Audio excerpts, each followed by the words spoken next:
Tony, welcome back to Constituting America's Constitutional Chats. We are so happy to have you here with us today.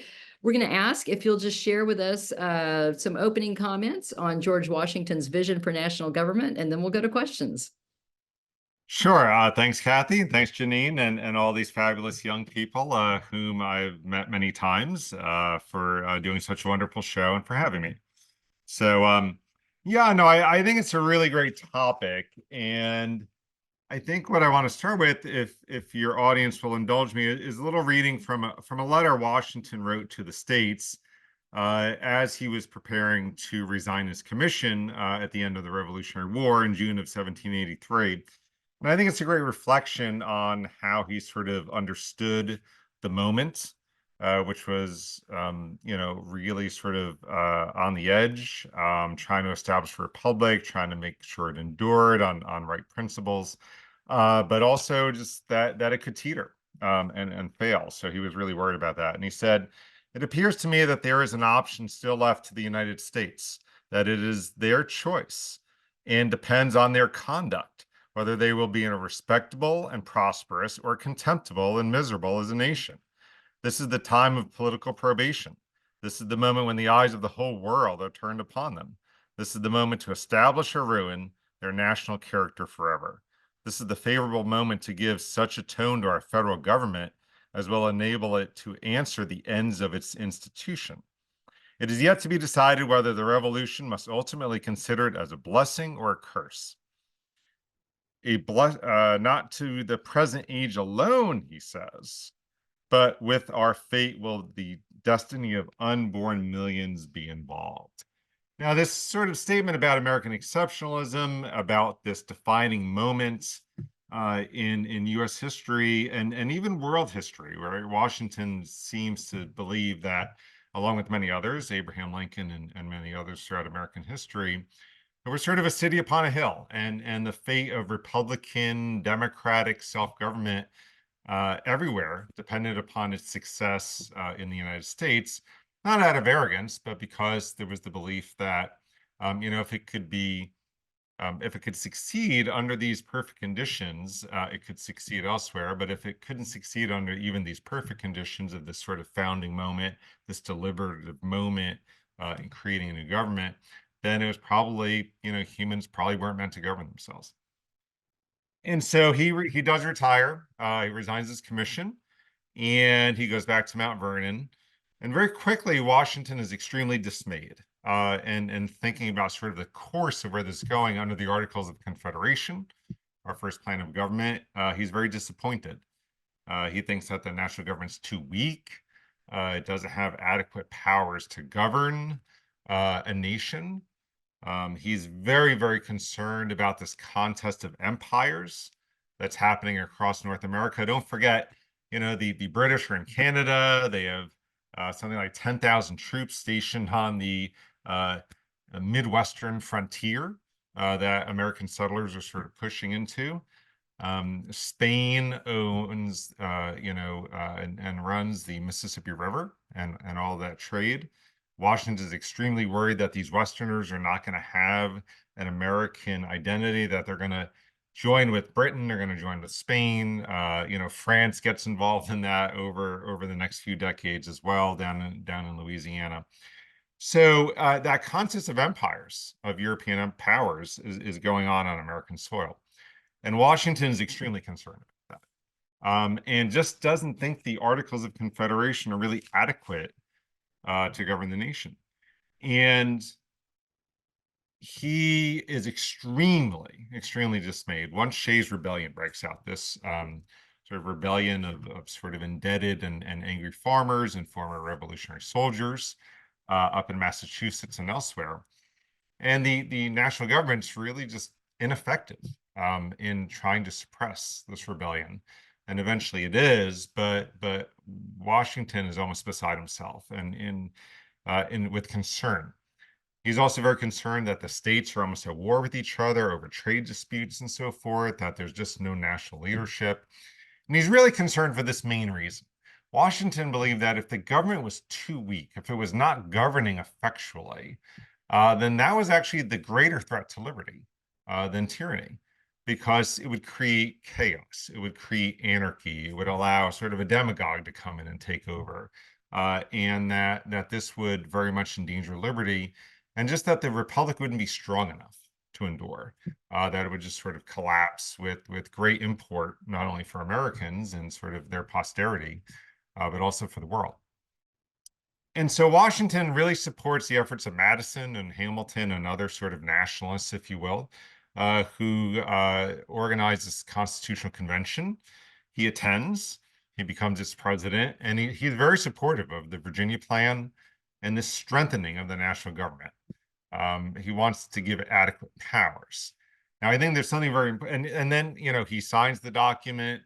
He publicly supports it, writing letters to newspapers. He doesn't take part in the ratification debates in Richmond or in the pages of the Federalist, for example. But he's a firm proponent of ratification, and everyone knows that. Everyone knows his name is on the document.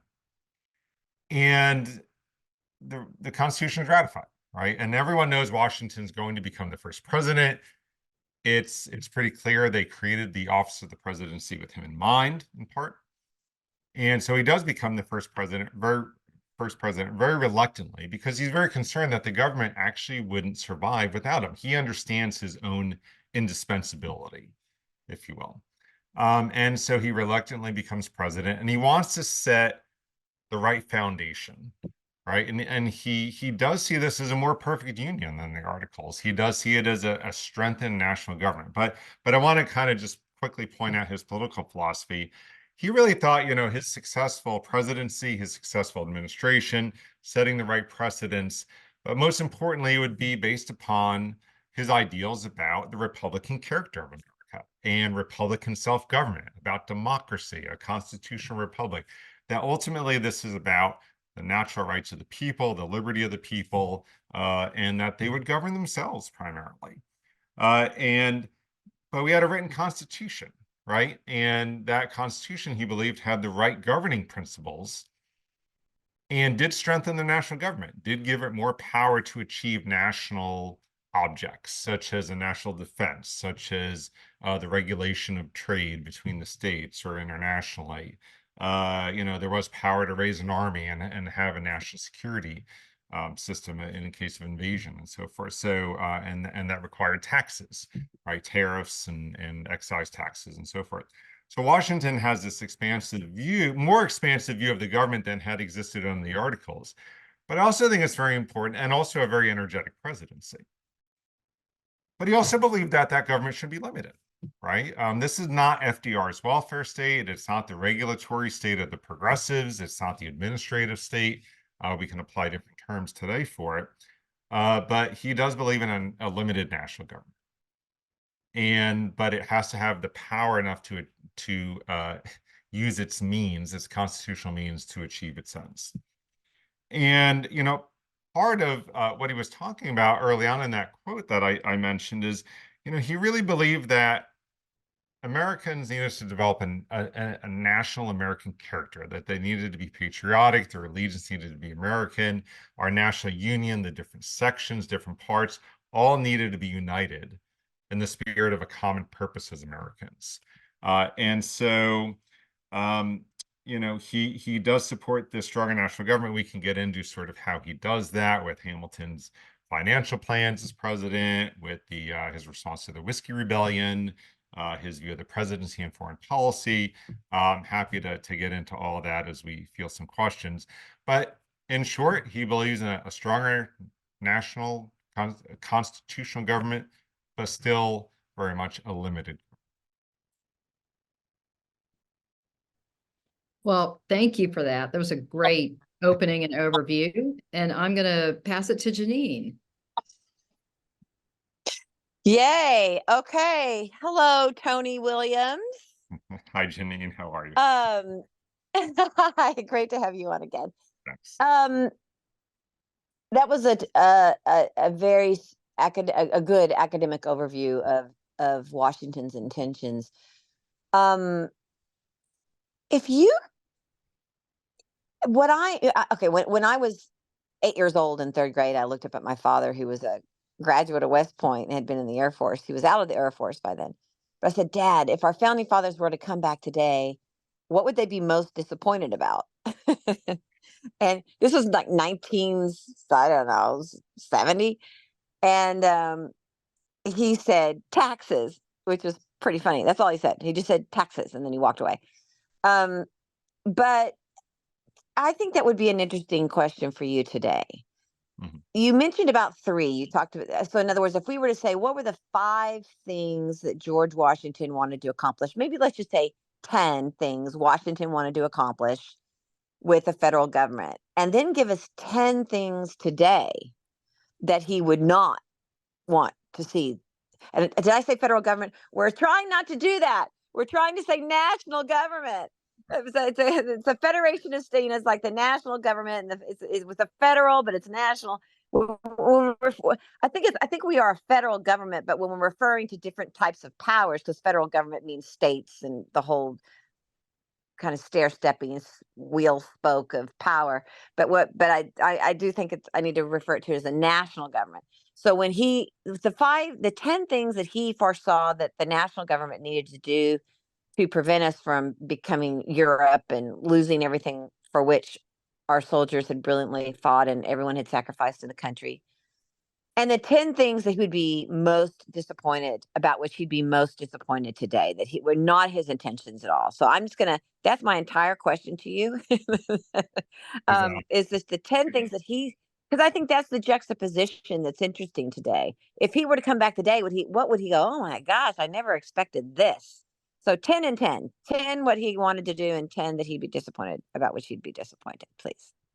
Yeah, no, and I love, thank you. And so I love the way you pose that too as federalism, right? This principle of federalism is extremely important to Washington because although he wants a stronger national government over its constitutional powers and authority to achieve certain ends, all right, it had the power to regulate trade, tax, raise armies, et cetera, he also thought that most of governance, right, most self-governance would be happening on the local and state level, and by government, yes, but also by local institutions, right? And people would be basically governing themselves and living their lives, pursuing their happiness, farming and engaging in artisanship, and being merchants, and that they would be establishing churches and schools and supporting families and sort of other kind of voluntary institutions at the local level. So I think he saw that most governance in America would happen locally, and would be, individual Americans basically governing themselves and within their communities. But to your question, I think there's a lot Washington sort of might recognize. He would see our vibrant sort of national security state.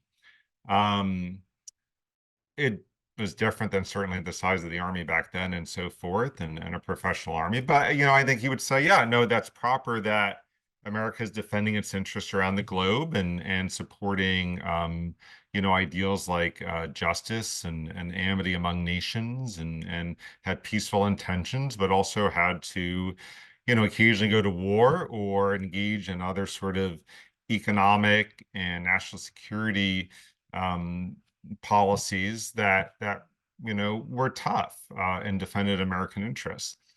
I think you also might look at see the presidency. You might feel relatively comfortable within the presidency in terms of saying, okay, this is a vibrant, energetic presidency, and so forth. I think he would say, with all the regulation and with all the taxes and with all of that, that Americans by and large still do govern themselves and they still do have a lot of freedoms, especially with many peoples around the world, and that they're enjoying greater equality than ever and so forth. So I don't know, I don't think that's 10 yet, but but I do think I think he would also look at our economy, see our prosperity. Things might trouble him about that, like the size of our national debt. We're only what, 34, 33, 36 trillion. Who can keep track anymore? Um, and I'll get to some things he might be dismayed with, but he might, look at, our national economic standing in the world and our prosperity, and sort of be happy with where we are, and the, you know, sort of the, even the Fed might look somewhat like Hamilton's financial plans and financial system and national bank and so forth. So there's a lot I think Washington would both approve of and just sort of recognize and be comfortable with. On the other hand, there are things he probably would be a little shocked by, a little maybe even dismayed. I mentioned the national debt. You know, Washington did sign excise taxes on whiskey and other items into law. He did sign a tariff for revenue, and parts of it were protective of American industries in certain ways, like tariffs today and back then. But you know, the amount of taxes we pay and the kind of income tax we pay would be a little unrecognizable, and would be much higher than they were back then. I think you would look at the amount of sort of the regulatory state and all the executive agencies. I mean, when Washington was president, there were several dozen people, maybe sort of a few hundred if you add up all these customs officials and all of that, running the entire country, right? Running the executive branch. And now I think the government employs literally millions of people. And so all of that would be a big change for Washington. And he'd probably be pretty dismayed by it, that, you know, that the hand of the government is really reaching into the lives of people and also into their pockets, but also just sort of into our daily lives in some ways for the good, but in many ways just intrusively, right? That it would regulate so many different parts of even our daily lives would be something very unrecognizable to Washington. I also think that, you know, he would sort of look at you know, the size of the government and sort of the welfare state kind of writ large, not just actual welfare programs, but Social Security and Medicare and Medicaid and all of these programs. And he might be a little surprised by that because and again, maybe they're for the good. But Washington would be surprised because by and large, you know, those things were handled by individual people, or they were handled by families or by neighbors helping neighbors or by voluntary institutions on the local community level, that people took care of their own. So the government taking an active part in sort of that social safety net would be quite unrecognizable. I think Washington would also be dismayed. It's sort of maybe a large one of my final points by our lack of sort of constitutionalism. I think he would look at the different branches of government and sort of see Congress kind of regulating off the Commerce Clause and kind of the General Welfare Clause and just kind of doing whatever it wanted, right? And certainly our presidency has gotten out of hand. Call it sort of the imperial presidency, or, you know, political scientists have all sorts of different names for it, unitary executive and so forth. But this aggrandizement, this expansion of executive power over our lives and vis-a-vis the other branches, I think would really shock Washington. But there's also, you know, the judicial kind of supremacy as well. Some people say the judicial branch is a little out of hand as well. So he certainly saw these kind of struggles and knew the potential for them. But I think Washington was really a strict constitutionalist in many ways, who really wanted to follow the right precedents. When signing a law like the National Bank, it was not an enumerated power of Congress. And so even though Congress passed the National Bank according to the will of the people as their representatives, it wasn't in there. And so, you know, he has to be persuaded. So he asked his cabinet members to submit their opinions on it, and is eventually persuaded by Hamilton. But he really wanted to follow the Constitution to a letter and really govern in a constitutional way that maybe we don't see quite as much today.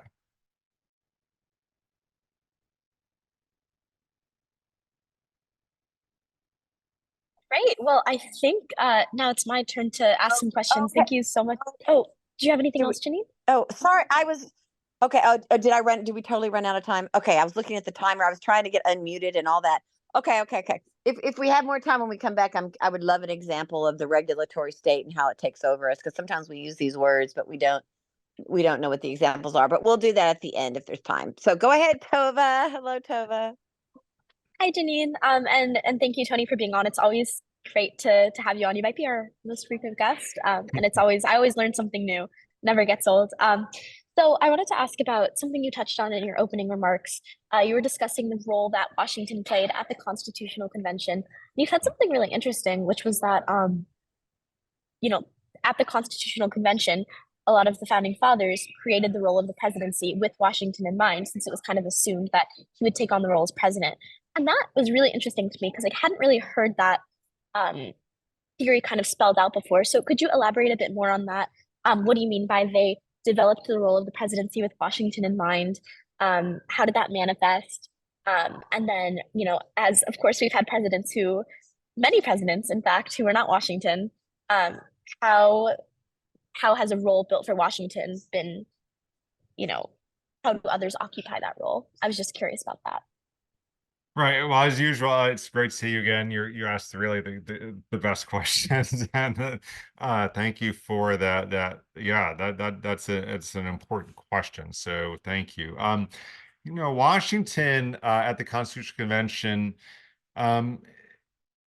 loomed large over their minds, right? The great hero, already known as the father of his country, hero of the American Revolution, the man who had surrendered his commission back to Congress, back to the people, back to the civilian authority, rather than taken over. I mean, he was known as Cincinnatus, right? You got to go back to this quasi-legendary figure in ancient Rome to find someone in history who had surrendered their power back to the Republic after being given very strong powers.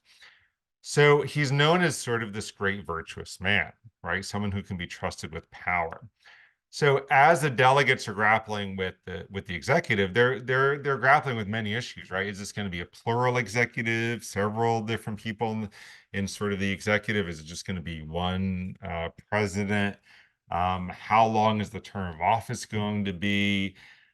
What powers would they have because they had experienced the monarchy under King George and tyranny? Would they be eligible for re-election? Would they serve for life? Could they serve for life? Could they become this sort of monarch-like figure? These were all very, very big questions, as we can see. But I think they eventually settled on eventually, this sort of 4-year term, a single executive, someone with pretty expansive powers in Article 2, was done with Washington in mind. I mean, not many men at the time, and it was men, could have filled this role, could have filled the office of the presidency in the same way that Washington could. But they also knew that they could trust him with power, right? He would sort of be this virtuous leader. And he plays that role to a T. I mean, he eventually resigns after 2 terms, so laying this moral foundation for future presidents to follow, although he could have been reelected for life, and so could other presidents. But he lays the right precedents for the office, but he also is expansive in his approach. But he is also constitutional in his approach. And they knew that Washington would, at some point, he was older, that he would not survive, and that other men, other women, possibly, would fill this role. And so they also had to create the office with sort of limits, right, and checks and balances and so forth. And they had to ensure that you wouldn't get a tyrant, right? They had to, they assumed a certain amount of virtue, but they also had checks and balances as sort of these auxiliary precautions against a tyrant. And so trying to frame that office was not easy, right? And you could do it with Washington in mind, lay the right foundation for it. But their successors, you just didn't know. And so trying to strike that right balance between energy in the executive, what Alexander Hamilton calls dispatch, right? That ability to respond, to act, to decide very quickly in one person is very different than sort of the deliberative nature of Congress, for example. But energy and dispatch, but also someone who respected the office and someone who could be restrained by constitutional limits, but also exercise self-restraint and the exercise of that power. You've seen various presidents throughout the 20th and 21st century who are maybe not so good at exercising, the self-restraint in office, and following some of those constitutional limits. So. Great. No, thank you. That was really clear in answering my question, so I appreciate it. And then I wanted to touch on another aspect of your opening remarks, which was you talked about Washington's view of international affairs. And I think that's something that's interesting because I don't think we always, when looking at Washington's life and the early American history, we focus a lot on like the internal struggles, but not as much on the external ones after, of course, the founding war. So could you talk more about how international affairs affected Washington's vision for domestic leadership? For instance, what you discussed about how international affairs may have impacted how he viewed the power of the national government and the role that they would have to occupy. Sure. I mean, this is a big question for Washington, right? Because not only are, as I mentioned in my opening remarks, that these European powers are contending even on North American soil, but also in the oceans of the world, right? And Britain and France go to war, right? You have these French Revolutionary Wars, and then later on the Napoleonic Wars. I mean, it's a dangerous place. The British are pressing American sailors or forcing them into service. They're seizing American vessels. The French also do so and then ramp it up a few years after. And, Washington has to be able to respond, right? And I think essentially what he's saying is we need peace through strength. He wants peace because he knows America is not prepared for war with these countries. It's a young nation. It did not have the sort of national security, Army, Navy apparatus establishment that it really needed. But he wants to build that, right? And he wants to establish that. He wants to make sure that America can defend itself, prevent invasion, protect its interests around the globe and on North American soil. And so he wants peace, but he wants to do so through strength. Send a message to the world that America is an independent nation that can stand on its feet. I mean, that wasn't proven yet, right? We had to prove it. He had to prove it as the president. And that's really a strong focus. I mean, he issues his Proclamation of Neutrality in 1793 to stay neutral, defend American neutral rights in those wars with Britain and France. And we're getting sucked further and further into war, right? And so eventually we get the Jay Treaty, which really satisfies no one, but is an attempt. And then there's a treaty with Spain over control of the Mississippi, access to the Mississippi. He's establishing these treaties and engaging in diplomatic relations to try to promote American interests, but do so in a peaceful way. And one that avoids war because America is not prepared for it. But Washington also has an expansive vision of sort of democracy around the globe and peace and prosperity for all nations, and was dismayed by war, but was prepared to defend American interests if need be. Got it. And I only have a minute left, but if you could summarize in a minute what Washington's vision was for America's kind of long-term identity on the global stage, what was his grand strategy? Yeah, I think it was to establish a republic as a powerful nation in the globe, and not just militarily, although the military is part of it and necessary to defend American interests. But I think he saw us a leader primarily and foremost as an example for the world, as a Republican example, small R Republican example for the world of a self-governing society that succeeded. I think he had a continental vision of sort of American expansion west, and that this would promote American prosperity. He wanted to be a trade partner and prosperous nation with the world. Have these sort of liberal relations with the world, and establish America, as a great power in all of those ways. Great. Well, thank you so much. A pleasure to have you as always. And I'll pass to Julie Warren for some more questions. Thank you. It's always great. We're talking about George Washington. We love talking about him here on the show, as you can see from our logo. But he really is just a great person to study to understand our founding and this Herculean figure of our history. Seems like every time he comes up, we're learning something new. Um, I have an interesting question that may be difficult to answer, but what do you think that Washington's view of the application of the 14th Amendment would be? And could you just, I guess, remind the viewers of kind of the expansion of the Bill of Rights to the national government, up to the state governments from the national government? Right, right. That's an interesting question. You guys always ask great questions. I think that Madison probably actually would have stronger views on that because Madison, father of the Bill of Rights, author of it, really wanted to apply the Bill of Rights to the states because he thought that's where most of the injustice was going on in the 1780s, and wanted to limit the state governments, didn't think the national government would be all that tyrannical. But Madison loses that, right? It's passed and ratified in Congress and by the states, with the understanding that it would apply to the federal government only.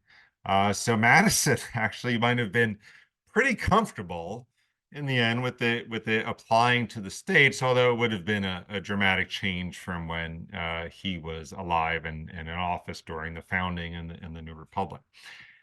I'm not, and Washington was a supporter of the Bill of Rights. Madison helped include it in his inaugural address, his support for it. Um, I, I'm not sure that Washington would have had all of that, such a big view of that particular issue. I think for him it would have been less a matter sort of constitutional design, if you will, and really, but really more about like how is it being applied, right? What's the practical effect of this? If the practical effect is that the courts, that other branches of government are having, a lot of say over what's happening in local schools, for example, or for example, like prayer in schools and so forth, other sort of local issues. I'm not sure that Washington would have really been in favor of all of that in terms of its application. And I could think of other examples, but let's use the school prayer for example. And I'm not necessarily advocating it, but what I'm saying is Washington would look at it and say, I mean, kind of wonder why the courts are getting involved. That's really a local issue. It's really a reflection of the community. It's what, the school board wants. It's what local government wants. It's what that township wants. He, by and large, oversaw an America in which people were, governing themselves in their community without a lot of that without the courts and the executive branch or Congress really get involved too much in their sort of day-to-day lives or, their local schools or, Interesting to hear the that distinction. yeah. That I guess that distinct it's come up before on the show, but the distinction of ruling at the closest level, like Right. some call it subsidiarianism, but it's not really it's not in the political landscape very much right now. Like neither major political party talks about it, even though plenty, if people have the value, it's not really a player on the political stage. And I do see Washington as being a champion of that. So thanks for bringing that forward. That's an interesting way to think of it. I have another quick question for Jorns. As the commander in chief, do we know at all what Washington? We know that he was for the good of the United States, and he wasn't a strict isolationist, but he certainly wasn't like a conquer the world guy either. He was much close. Like in modern times, we may even think of him as an isolationist. But what was his view on that briefly? What was his view on foreign wars expansion? Because we're the first powerful country that didn't expand necessarily as far as it could when it gained military dominance over land resources north and south of itself. We did not necessarily expand over those resources. Now, maybe that was way later down the line, but still, what was Washington's view, do you think, on that? Well, he certainly saw the continental expansion of America, right, and supported it. Supported the expansion, towards the west, towards the Northwest Territory. Wanted canals and roads and so forth to connect America, to make sure we had this cohesive national character. We preserved that national union. Certainly saw his share of Indian wars, of wars with Native Americans out in that sort of Northwest Territory while he was president, and kept sending forces out to protect American interests, and did so on the international level too, right, with European nations and so forth.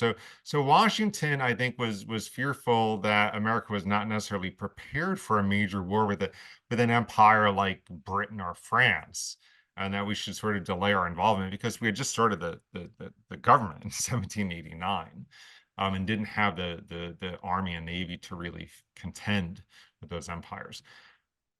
But I don't think that's the limit of his vision. I think he saw a lot of the economic relations. I think he saw a lot of sort of the diplomatic relations and sort of promoting republicanism around the world, but without sort of imposing, right? He's not launching sort of wars of conquest, even to sort of expand Republican ideals, like, let's say, the French revolutionaries were.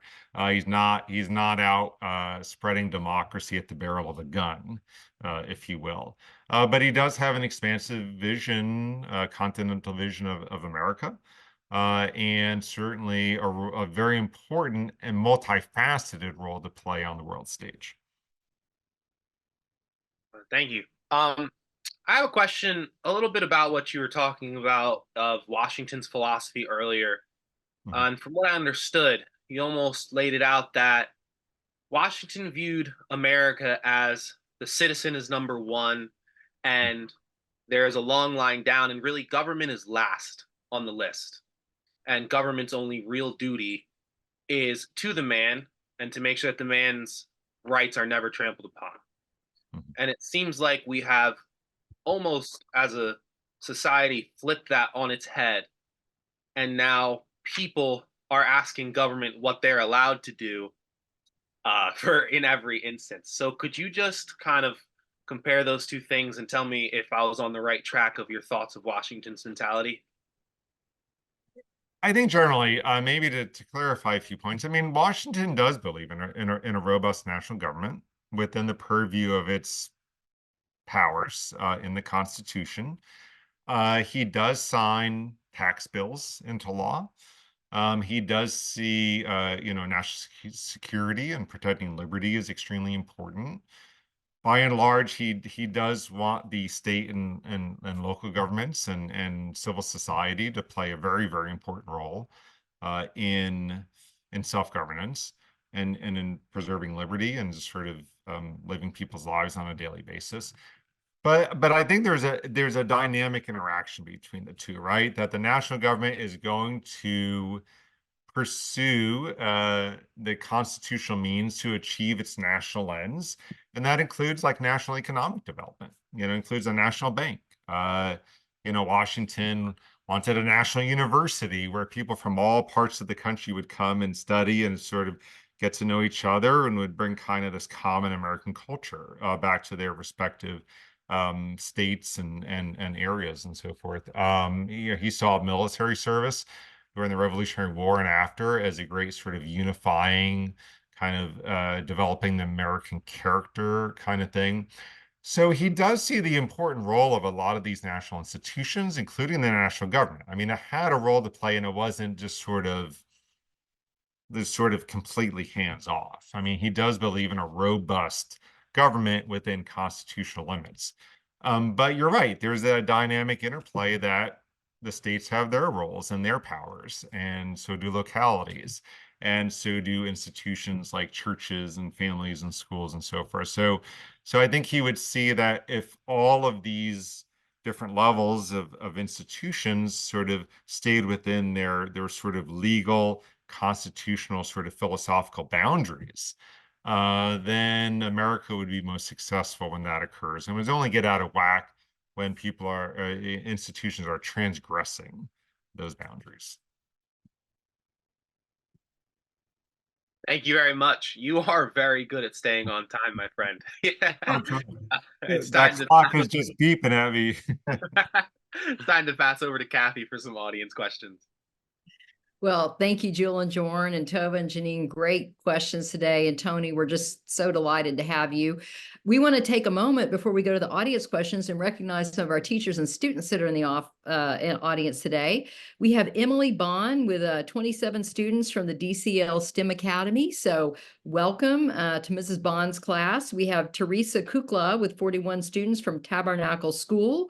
So welcome to Mrs. Kukla's class. We have D'Angela Hines from the Emerald Coast Academy with students watching, and Cami Waynos with a homeschool student watching. So thank you for joining us today.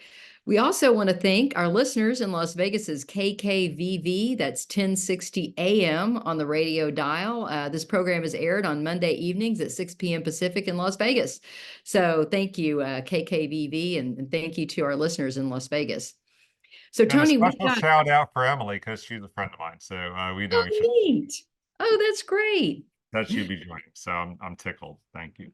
That's great. Thank you. So we've got some great questions here, and we are going to start with Mary Multimar, who is one of our regular Constitutional Chats listeners. And Mary asks, I've always heard Washington did not want the job as POTUS. Because of this, I wondered how he stayed motivated through his presidency. Your thoughts? It's absolutely right. He compared it to going to the executioner, right? He really wanted to live under his vine and fig tree at Mount Vernon, enjoy the repose of retirement, play the role of Cincinnatus as sort of this man who served the Republic and then left office. He only comes to the presidency very reluctantly and wants to resign after one term. He was sort of done. He's sort of dismayed by the growing partisanship of these new political parties, Democratic, Republicans, and Federalists, and sort of the tension even in his own administration. And he prepares a farewell and eventually is persuaded to stay on and also realizes he's still indispensable. He's the great unifier as America starts to become very divided over domestic and foreign policy between these parties. How does that help him stay motivated? I mean, what motivated Washington, I think, through 30 plus years of public service was a sense of duty, to the Constitution, sense of duty to the American people, to the American nation, and also to his posterity. I mean, Washington and the other founders understood constantly. They were aware that what they were doing would determine the fate of untold millions. When they put those words in the preamble about, liberty for themselves and their posterity, they meant it. And so this duty really kept Washington going, even as he was, I would argue, pretty miserable in office. I mean, he wanted to do his public duty, but he also really wanted to resign and go back to Mount Vernon, to the repose of his home and his wife and so forth. And it was a burden on Washington. But that's the great thing about him and other founders, that they did serve the Republic and rarely had a self-interest. It was a disinterested public service. They could have been doing other things, been successful in other ways and pursuing other objects, but they dedicated their lives to serving the Republic. Thank you. And Robert McKeeman asks, even though he could not choose his vice president, if he could have picked his vice president, who would have been his choice? Well, that's an interesting question because, I mean, Adams is, of course, the vice president, right? And it was the top two vote getters who were president and then vice president. And Adams sort of is very disgruntled, very dejected, that it sort of seems like a very powerless office. Washington does just not really pay attention to him in the way that presidents pay attention to modern vice presidents, right? Sort of put them on a space commission or send them on a mission abroad, and there's all sorts of roles that vice presidents can play for presidents. But Adams was not quite, used in the same way, right? It's just sort of a different approach to the presidency, and that the office of the vice presidency kind of evolved. To answer the question, though, I mean, Hamilton, as I've written about in the book Washington and Hamilton with my good co-author and friend Steve Knott, he sort of plays the role of a prime minister, if you will, Washington's second-hand man. If you want to say vice president, perhaps, but even that maybe doesn't quite capture it. But in a sense, Hamilton really plays that role as his key advisor, and someone who gets a lot of very important things done, like the consolidation of the national debt, and then the national bank, and sort of putting us on the right economic foundations. And also depends upon him for just advice on other policies as well, dealing with all sorts of matters of state. Well, thank you for that. That's really fascinating. I want to, you mentioned John Adams, and it made me remember that we have got a really interesting book club meeting coming up this Thursday evening, March 21st at 7 p.m. Eastern. I think that we put the sign in. Yes, and Tova runs our book club and then always does such a great job and outlines it. We put a sign up in the Q&A, but we want to invite all of our audience to join us because we are going to be focused on John Adams. And it is a Tom Hand's book called An American Triumph, America's Founding Era Through the Lives of Ben Franklin, George Washington, and John Adams. So again, either go on our website or look in the Q&A trail, and we want to invite our audience to please come out and join us virtually. You don't have to have read the book. Tova selects excerpts from the book that we read out loud, and so everybody can participate. But going on here to a few other questions. Let me just pull up right back up. Julianne Smith had asked, who are some of the presidents that followed George Washington in history that he might have been a fan of, and why? And if you want to even go out there maybe with a few presidents that he might not have been a fan of, and why? Right. Well, a few come to mind very quickly. I think Lincoln is in many ways sort of a Washingtonian president, one who sees, an expansive understanding of the executive office and of achieving national objectives. In Lincoln's case, saving the Union, fighting the Civil War, issuing the Emancipation Proclamation. Sort of the expansive use of constitutional of his power in Article 2, but also understanding constitutional limits as well. And I think the Emancipation Proclamation is a brilliant example of how he uses his war powers in an expansive way, but also does so in a constitutionally limited way as well. Eisenhower might come to mind, somebody who exercised sort of this hidden hand presidency and exercise the powers of office even sort of more vigorously than a lot of people thought at the time or subsequently, but was interested in promoting American national prosperity, American national defense, and so forth.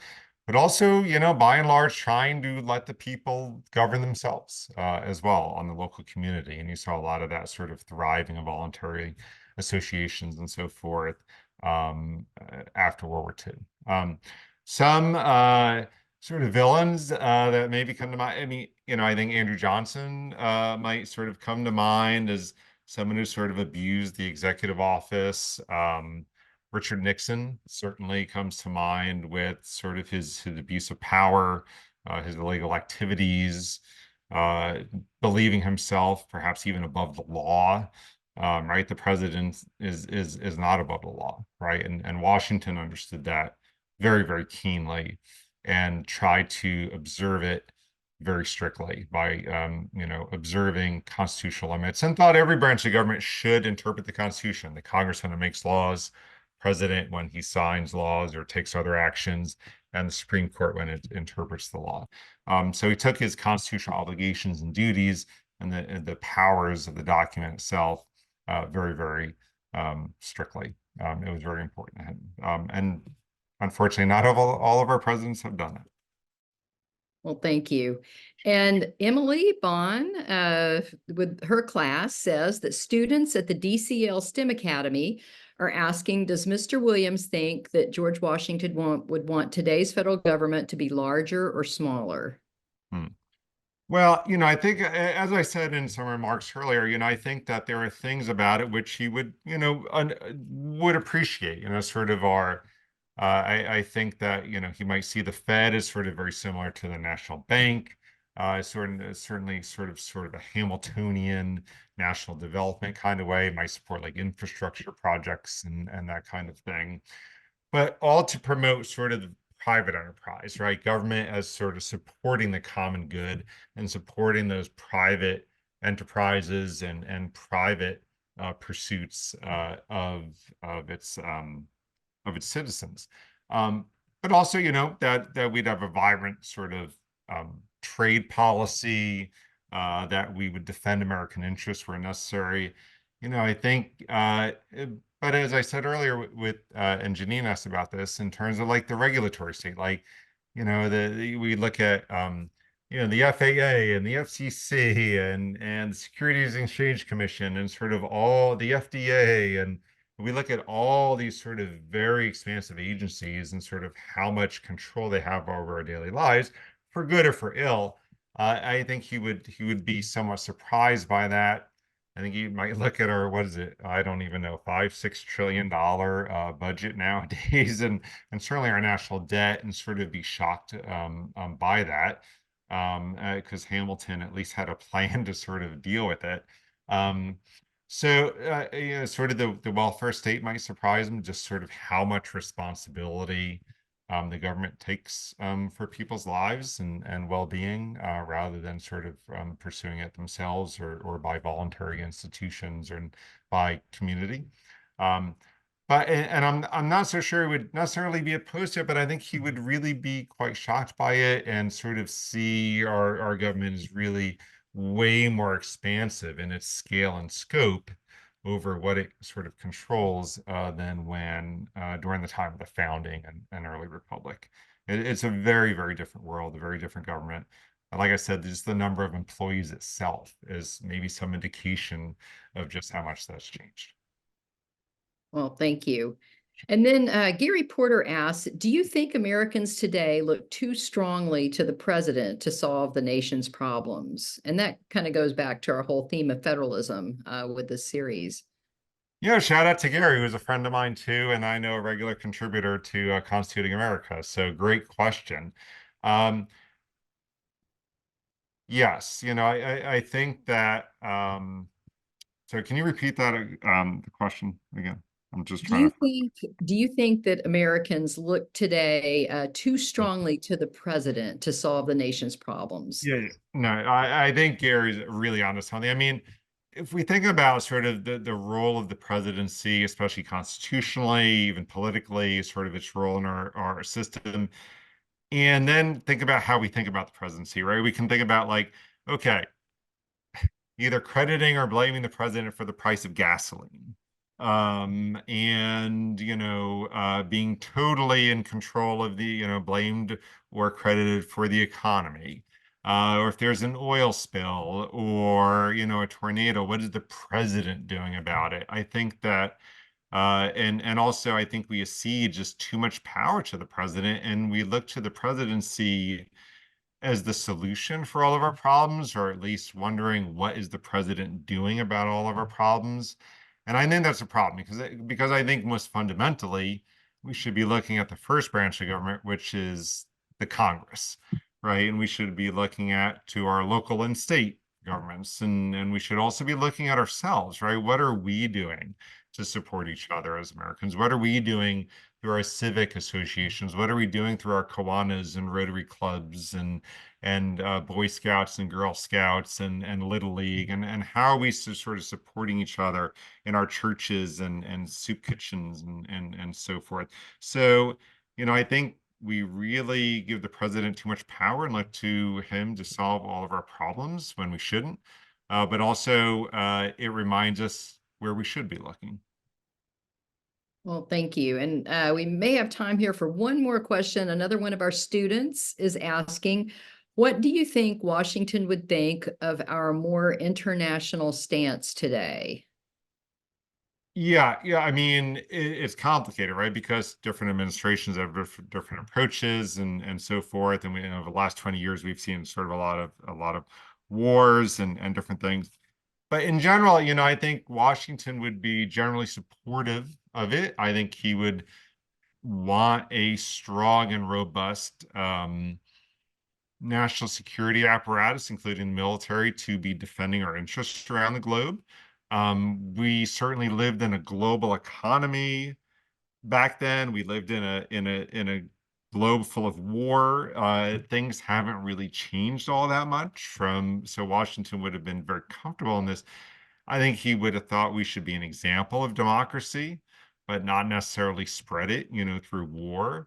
And he would allow sort of each nation to sort of work out its democratic system for itself. But that's also not to say that he wouldn't, support going to war when it was warranted. But the Congress would declare war, right? I think he would be maybe a little more hesitant to just send troops, all over the globe, and so forth. But I think he would see the role for the different branches. Again, I think he would see a strong military, defending American interests, strong global trade, promoting global trade and prosperity, and promoting a sort of a liberality and a democracy and justice around the world. I think was all very important to him. And I think by and large, we're still trying to do that today, at our best. And so I think he would be pretty supportive of it. Well, thank you. And we are right at the top of the hour. So thank you so much for being on today. We just so appreciate your insights. And we're going to invite our audience to come back next week, Tuesday at 2 p.m. Eastern. And we're going to be talking about Congress. So we're excited to have that discussion as well. Do you want to throw it open real fast to anyone who wants to say goodbye? Thank you very much for being on, Tony. And thank you everyone for tuning in. Yeah, thank you to our audience. Great questions today. Thank you, Tony. Thank you, everyone, and to our audience, and for having me on again. Appreciate it. Okay, thanks.